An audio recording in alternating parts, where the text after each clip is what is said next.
स्वागत है। आपके साथ मैं हूं देवाशीष कुमार। बिहार में विधानसभा चुनाव के तारीखों के बाद अब सरगर्मी पूरी तरह से तेज हो चुकी है। 28 अक्टूबर को पहले चरण का जो भी वोटिंग है वो होना है, जिसके बाद अब दूसरे चरण की भी तैयारियां शुरू कर दी है। आज हम जिस विधानसभा सीट की बात करने जा रहे हैं, जिस विधानसभा सीट के विकास की चर्चा करने जा रहे हैं, वो विधानसभा सीट है गौराबोरा, दरभंगा में है। और इसके विधायक, अभी मौजूदा विधायक है मदन साहनी, बिहार सरकार में मंत्री भी हैं। खास बातें ये हैं इस विधानसभा सीट की, हम आपको बता दें कि यहां पर मुस्लिम, यादव, ब्राह्मण निर्णायक भूमिका में रखते हैं। जी हां, यानी कि इन तमाम जातियों पर ही डिपेंड करती है कि वोट का प्रतिशत कितना होगा।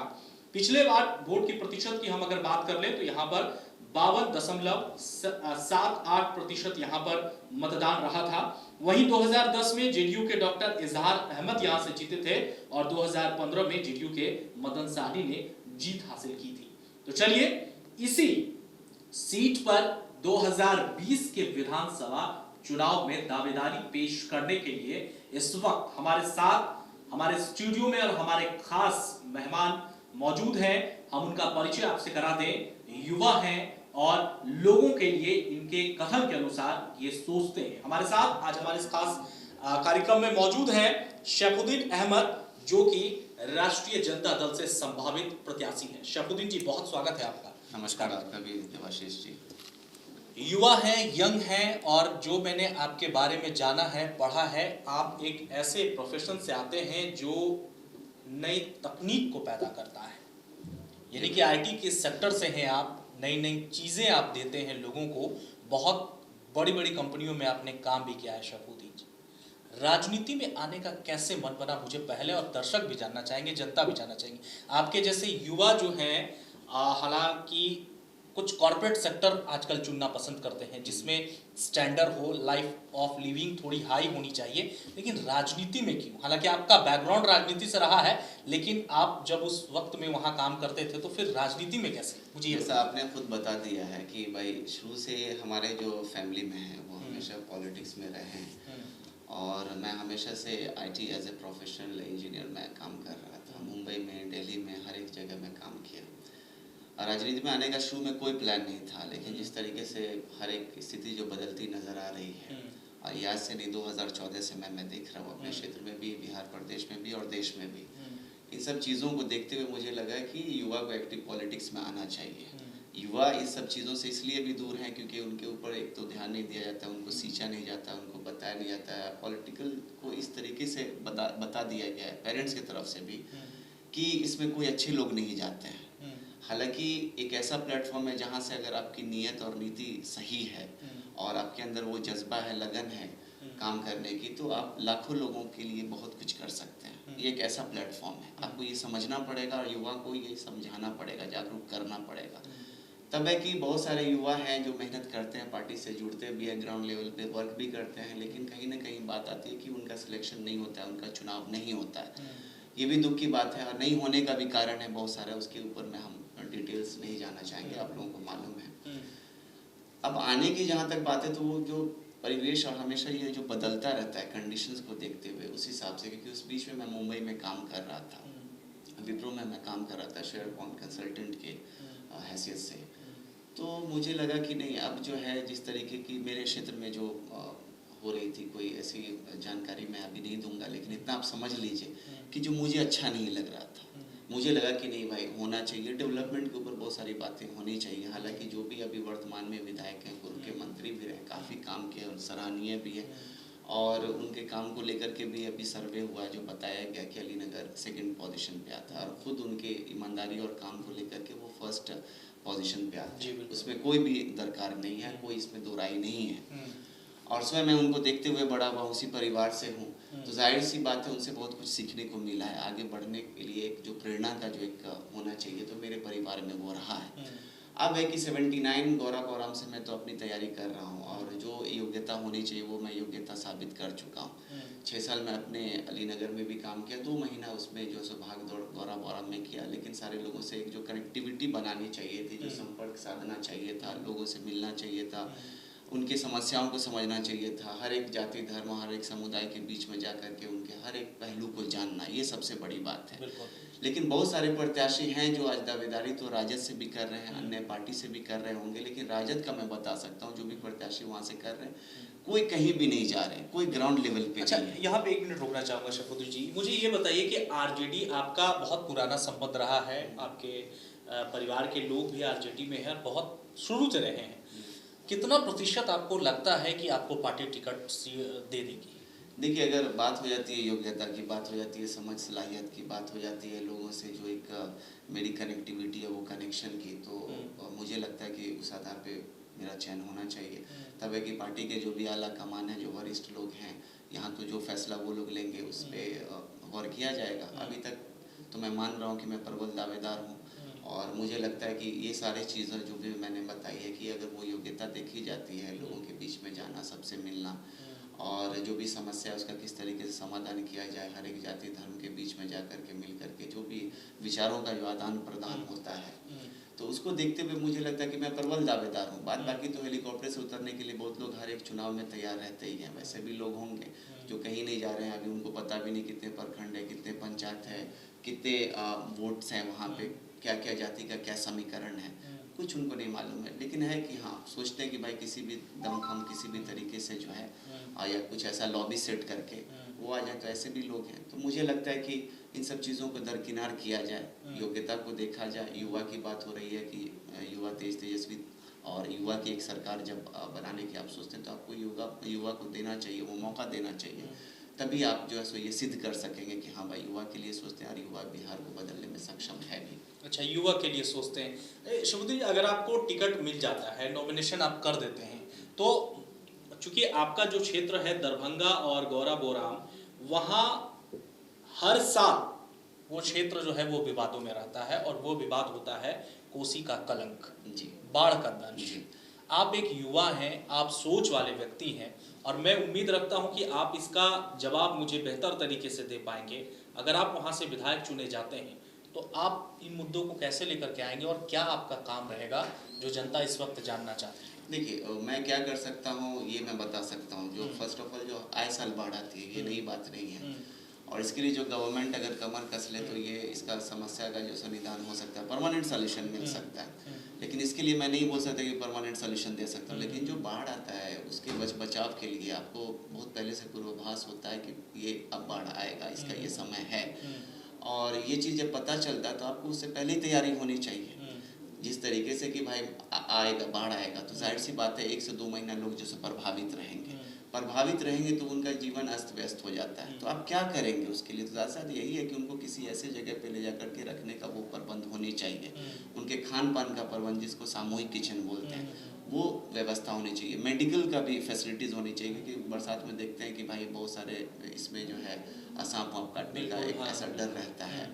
लोग जो सो पानी में अपना जो भी, जिसको देहाती लैंग्वेज में बोले मचान बना करके उसके ऊपर रहते हैं, वो मजबूरी है, क्योंकि जो सरकारी जो एक राहत है वहाँ तक पहुँच नहीं पाती। और आप सामूहिक किचन भी बनाते हैं तो एक हफ्ते के लिए कहीं किसी ऐसे जगह पे जो 3 किलोमीटर 2 किलोमीटर दूर है, हर जगह सामूहिक किचन नहीं है। अगर मान लिए कि बाढ़ से प्रभावित जो है अगर 12 पंचायत है, 12 पंचायत के 2 पंचायत में आप सामूहिक किचन रख देंगे, वो भी 1 हफ्ता के बाद हटा देते हैं, मतलब नहीं है। लोग तो अपने पानी में ही जीवन को जो है सो अपना सारा चीज़ करते हैं, लेकिन वो उनको बचाव को लेकर के जो होना चाहिए, उनको पहले ही सूखे जगह पे पहुंचाना चाहिए, उनके खाने पीने का इंतजाम होना चाहिए।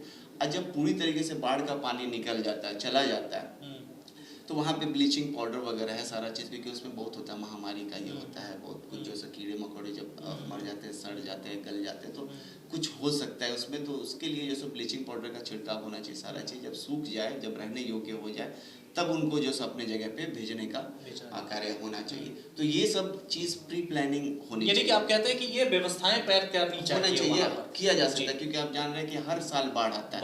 अब परमानेंट सॉल्यूशन तो तब जब गवर्नमेंट की नीयत और मंशा सही रहेगी, नहीं तो ये तो एक बाढ़ का आना, ये तो समझिए कि हमेशा हर तरफ से जो सो इनको मिलता है, सीएम को भी मिलता है, हर तरफ से जो सो पैकेज भी लोग बहुत सारे अनाउंस करते हैं, केंद्रीय सरकार भी करती है, तो एक तरीके से एक दुधारू गाय वाली बात हो जाती है। अच्छा शफकुद्दीन, मुझे ये बताइए, आपने कहा कि युवा सरकार हमारी है आरजेडी की, 10 लाख नौकरियों की भी बात कर रहे हैं तेजस्वी यादव देने का, लेकिन विपक्ष इस पर आप कर रहा है कि जो पढ़ा लिखा नहीं हो, वो 10 लाख नौकरी कहाँ से देगा? ये आपके पार्टी के ऊपर आरोप लग रहे हैं। और एक आरोप ये भी लग रहे हैं, मुझे आपसे जानना है कि आप लोगों के तरफ से ऐसे लोगों को भी टिकट दे दिया गया जो दागी हैं, जो बाहुबली हैं। इस पर आप क्या कहेंगे? देखिए, सिर्फ राजद के ऊपर कटाक्ष करना जो है सो मुझे नहीं लगता कि सही है, क्योंकि हर एक पार्टी जो है सो ऐसे कैंडिडेट को मतलब इक्का दुक्का जो भी है, लेकिन देते हैं, सबको देते हैं। सिर्फ आरजेडी की तरफ ध्यान आकर्षित करना, तो आप मंजू वर्मा के बारे में देख लीजिए, जो मुजफ्फरपुर शेल्टर होम वाले गृह कांड में जो है उनका मामला आता है,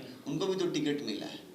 तो नीतीश जी इसके ऊपर तो नहीं सोच रहे हैं। अब रही बात तेजस्वी जी के बारे में, तो तेजस्वी जी के बारे में जो भी कोई बता रहा है, तो सलाहियत और जो नीयत और नीति है, इसमें तो कोई कमी नहीं है। अगर मान लिया आप PhD होल्डर है, डॉक्टर है, इंजीनियर है, लेकिन आपकी नीयत मंशा नहीं है, पढ़े लिखे हैं लेकिन नीयत मंशा नहीं है, तो आप जो सो काम नहीं कर सकते हैं, विकास नहीं कर सकते हैं। जो रोड मैप तैयार किया जाता है और जो डेवलपमेंट का जो मॉडल होता है, वो आपकी नीयत और नीति के ऊपर होता है। तो मुझे लगता है कि ये सलाहियत तेजस्वी जी के अंदर है और वो काफ़ी कुछ कर सकते हैं। पढ़े लिखे की जहाँ तक बात है, तो बहुत सारे लोग तो पढ़े लिखे हैं, लेकिन नियत मंशा नहीं है। तो आप चाहे विधायक हो या सांसद हो, या फिर अगर सरकार में भी आ जाते हैं, मंत्री बन जाते हैं, या फिर खुद क्यों नहीं सरकार हो, लेकिन काम तो फिर भी नहीं होता है, क्योंकि नियत मंशा और जो एक होता है जज्बा, वो होना बहुत ज़रूरी है। अच्छा, कोई सरकार क्या 10 लाख नौकरी दे सकती है? क्यों नहीं दे सकती है? 10 लाख से ज़्यादा भी दे सकती है। तब है कि वो किस वे में बोल रहे हैं, क्या प्लानिंग है, किस तरीके से। अब मैं अपने क्षेत्र में सोच रहा हूँ कि अगर मैं वहाँ पे आता हूँ, तो मैं खुद बोल रहा हूँ कि कम से कम आए साल जो मैं 5,000 नौकरी में क्रिएट कर सकता हूँ। आप पूछिए कैसे? क्योंकि बहुत सारा, और मैं अनपढ़ के लिए भी कर सकता हूँ। क्योंकि अनपढ़ के लिए देखिए, यहाँ तो शिक्षित लोगों को भी नहीं मिलता, क्योंकि मैं बताया मंशा और नियत की दरकार। तो यहाँ पे जो बात होती है कि जो अनपढ़ लोग हैं, हर के अंदर योग्यता होती है। कोई मतलब ठेला खोमचे वाले हैं, कोई अपना जीवन यापन करने के लिए, कोई बार्बर है जो सैलून वालून चलाते हैं, बहुत सारा। आप उनको जो सो छोटा छोटा जो सो पैसा, जैसे 20,000 15,000 दे करके आप उनका जो सो ये सब काम, यानी स्वरोजगार कर सकते, स्वरोजगार। और प्रधानमंत्री नरेंद्र मोदी का आप नरेंद्र मोदी जी क्या बहुत सारा चीज़ बोले 2014 से लेकर के 20 तक, आज तक मुझे नहीं लगता कि कोई एक भी काम उन्होंने कराया। अगर कराए होते तो फिर ये बातें नहीं जो जिस ट्रैक पर प्रधानमंत्री नरेंद्र मोदी चल रहे हैं, उसी पर उनका जुमला था, उनका जुमला था। मैं तो बता रहा हूँ कि किस तरीके से किया जा सकता है। और सिद्ध करने के लिए जब पार्टी मुझ पे विश्वास दिलाती है, देती है, और उसके बाद मैं जीत करके आता हूँ, तो मैं ये सिद्ध कर दूंगा। क्योंकि मैं आज तक जब मैं किसी पोजीशन पे नहीं रहा, मैं मेडिकल कैंप लगाया 5,000 लोगों का, उसमें सारा कुछ हुआ मुफ्त में, मतलब इलाज हुआ, दवा दी गई। पुस्तक मेला भी लगा, रिसर्च बेस्ड किताब जो सारे लोगों को मतलब मिला, प्लस जो सो चिकित्सालय को लेकर के जो एक करना चाहिए अपने स्तर से, वो चीज़ के किसी से मैं 1 रुपया तक नहीं लिया। और जो लड़के हैं उनको भी मैं पढ़ाया, जो ललित नारायण मिथिला यूनिवर्सिटी से 15 लड़का को मैं ग्रेजुएट किया। बीडो है, बेवा को मैं 13 लोगों को देख रहा हूँ। ये कैसे? ये मंशा की बात है, हर एक इंडिविजुअल आदमी कर सकता है, बस नियत की दरकार है। तो वैसे ही अगर तेजस्वी जी बोले हैं 10 लाख रोजगार देने की, तो उनका एक मैप तैयार होगा। मेरा जहाँ तक है कि मैं आए साल 5,000 लोगों को कर सकता हूँ, तो ये स्वरोजगार के इस पे कि वो अगर पाँव पे खड़े हो जाते हैं, तो अपने परिवार के बारे में सोच सकते हैं, देख सकते हैं। और ये अगर हो सकता है कि मुझे जो मेरा अपना जो मिलता है, जो भत्ता रहेगा, उसी में से मैं कटौती करके दूंगा। मुझे खाने पीने रहने के लिए ऊपर वाले ईश्वर ने, परमेश्वर ने दिया है, और उसके लिए मुझे कोई कमी नहीं है। मैं इसमें इसीलिए आना चाह रहा हूँ कि वो पैसे से भी मैं इन लोगों का जो सो जन कल्याण। शेखोती जी, आप तो ये तमाम बातें कर रहे हैं, और बहुत को मैं ये नहीं कह रहा हूँ कि आप ये आगे चलकर करेंगे या नहीं करेंगे, लेकिन नेता जो होता है, मैं जितने लोगों का इंटरव्यू लिया हूँ और इसी जगह पर जितने लोगों से बातचीत मैंने की है, सबने वादा किया है, लेकिन जब वो विधायक बन जाते हैं, नेता बन जाते हैं, ये जनता का सवाल है, और जनता ये अभी चाह रही होगी कि ये सवाल उठाया जाए, लेकिन नेता भूल क्यों जाते हैं कि मैंने ये वादा किया था जनता से, फिर ये नहीं हो पाया, या फिर यूं नहीं किया? आखिर ऐसा क्यों होता है? देखिए, सबसे बड़ी बात है कि इसमें कहीं ना कहीं से कसूरवार 70% तो मैं जनता को ही मानूंगा। क्योंकि आप कभी भी जो है सो योग्यता को आप देखते नहीं हैं। आप सिर्फ दल और गठबंधन के नाम पर चुनाव करते हैं। आप कभी भी ये नहीं देखते, चाहे वो नया प्रत्याशी आता हो या पुराना प्रत्याशी। मान लीजिए कि गौराबोरा में बहादुरपुर से जो सो मदन सैनी जी का एक एग्जाम्पल के तौर पे दे रहा हूँ, वो पहले पूर्व में विधायक थे, जीते हुए थे, फिर वहाँ गौराबोरा में गए, तो लोगों को समझना चाहिए था, परखना चाहिए था कि भाई वो विधायक कैसे थे, एरवी पैरवी करते हैं कि नहीं, काम वाम करते हैं कि नहीं, उनके क्षेत्र में विकास हुआ कि नहीं, चिकित्सालय का क्या वहाँ पे मतलब हाल रहा। तो ये ऐसा नहीं कि रिश्तेदारी में ही पता चलेगा, किसी से भी पता चलता है, और जो भी प्रिंट मीडिया और इसमें इलेक्ट्रॉनिक मीडिया में आता है उससे भी पता चलता है, लोगों से भी हम पता कर सकते हैं। ये 1 घंटे का काम है, चलिए 1 घंटे में 1 दिन ले लीजिए, इसमें पता अच्छा ये कैंडिडेट वहाँ का बहादुरपुर का कैसा है, तो आप चयन अच्छे से कर सकते हैं कि अच्छा वो वहाँ अच्छा काम किया, यहाँ आ रहा है तो हमारे क्षेत्र के लिए विकास अच्छा करेगा। शबुद्दीन जी, नया जो है प्रत्याशी अगर मेरे जैसा जा रहा है तो नया प्रत्याशी तो कभी ना एमएलए बना ना उसको वो मतलब जो कभी उसका चुनाव हुआ, तो आप उसके बारे में क्या भाई किसका बेटा क्या है नहीं किया, क्या प्रोफेशन अब तक क्या किया यानी है। आप ये स्पष्ट कह रहे हैं योग्यता कि देखिए, योग्यता देखिए, देखिए। आप मतलब ये नहीं देखिए कि वो नेता दल इतने दिनों से गठबंधन बाद में गठबंधन से है, ये आप योग्यता देखिए और उसके हिसाब से हाँ, जनता दल को चयन करना गठबंधन चाहिए। बाद में क्षेत्र जो चलेगा वो योग्य उम्मीदवार के तो साथ आप ये जो कह रहे हैं कि आप योग्यता देखें, तो आप प्योरर्स जो पार्टी है उसके समर्थन में जाते हैं क्या? उन्होंने अच्छा काम किया है लिस्ट निकाल के? देखिए प्लूरल्स देखिए सोच तो आपकी भी बहुत अच्छी है, मेरी भी बहुत अच्छी है, बहुत सारे लोगों की होगी, लेकिन काम जो होता है काम से किसी के नियत का पता चलता है। प्लूरल्स की अगर सोच की बात अगर कोई सराहना करता तो मैं पूछना चाहूँगा कि मैं कटाक्ष नहीं कर रहा कि भाई चमकी बुखार में कहाँ थी वो प्रवासी मजदूर जब लॉकडाउन में फंसे हुए थे 4 लाख, यहाँ तो केंद्रीय सरकार से लेकर राज्य सरकार हाथ खड़ा कर देती, तो उस बीच में आप कहाँ थे।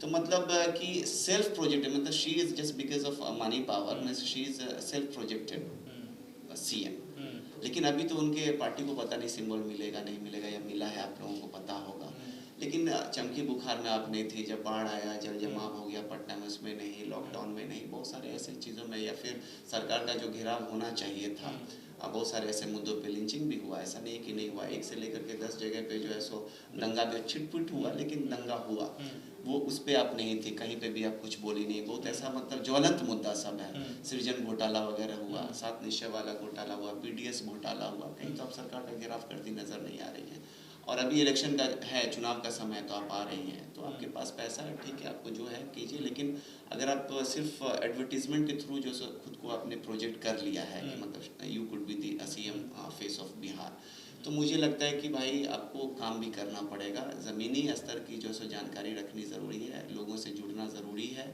सिर्फ चुनावी मौसम में नहीं, चुनाव से पहले भी, तो जो सब वक्त था उसमें तो आप दिखी नहीं। अच्छा, एक और अहम सवाल, आज आप पार्टी से जुड़े व्यक्ति हैं, पार्टी के लिए आपने काम किया है, आपके लिए मुकेश सहनी जी ने दिन रात एक कर दी, लेकिन आप लोगों ने उनके पीठ पे छुरा क्यों भोंक दिया? देखिए ये उनके अपनी स्टेटमेंट है, छुरा घोंपने की जहाँ तक बात है तो मैं इस पर कोई कटाक्ष नहीं करूँगा, उनकी अपनी सोच थी, और कहीं ना कहीं जो मुकेश सहनी की बात है तो उन्होंने कुछ दिया नहीं, ठीक है, राजद को कुछ दिया नहीं, राजद से भले ही उनको मिला होगा, क्योंकि उनके जो भी कुछ तो कैडर्स हैं नहीं, वो खुद एमएलए है नहीं, सांसद है नहीं, उनके इसमें कोई एक एमएलसी भी तक नहीं है, वो अपना जो है सो वो भी मैं बताऊंगा कि पैसे के दम पे अपना पार्टी का खड़ा तो कर लिए, बना तो लिए, लेकिन उनके पास कैडर्स कहाँ हैं, उनके जो भी कैडर्स हैं वो भाजपा के कैडर्स हैं, वो एक फेस है, तो महागठबंधन में आपने देखा कि भाई उसका खामियाजा भुगतना पड़ा, क्योंकि उनको सीट भी मिली सारा चीज़, लेकिन उनका जो सो वोट जो सो ट्रांसफ़र राजद में नहीं हो सका, गठबंधन में भी नहीं हो सका।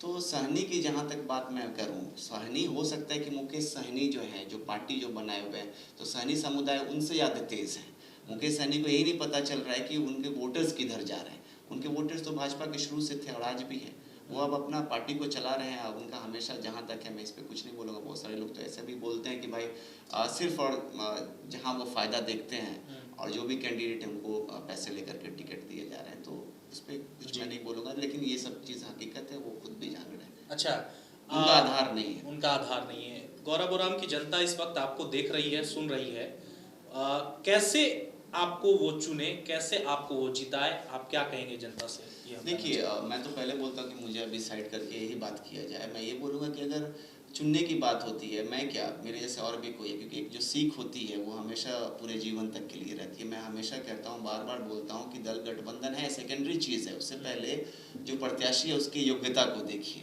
योग्यता ज़रूरी है। अगर आपका नियत और मंशा सही नहीं है प्रत्याशी का, तो आपको लगता है कि वो किसी भी अच्छे पार्टी से भी आ जाएगा, दल गठबंधन से आएगा तो वो काम करके आपको देगा, नहीं देगा।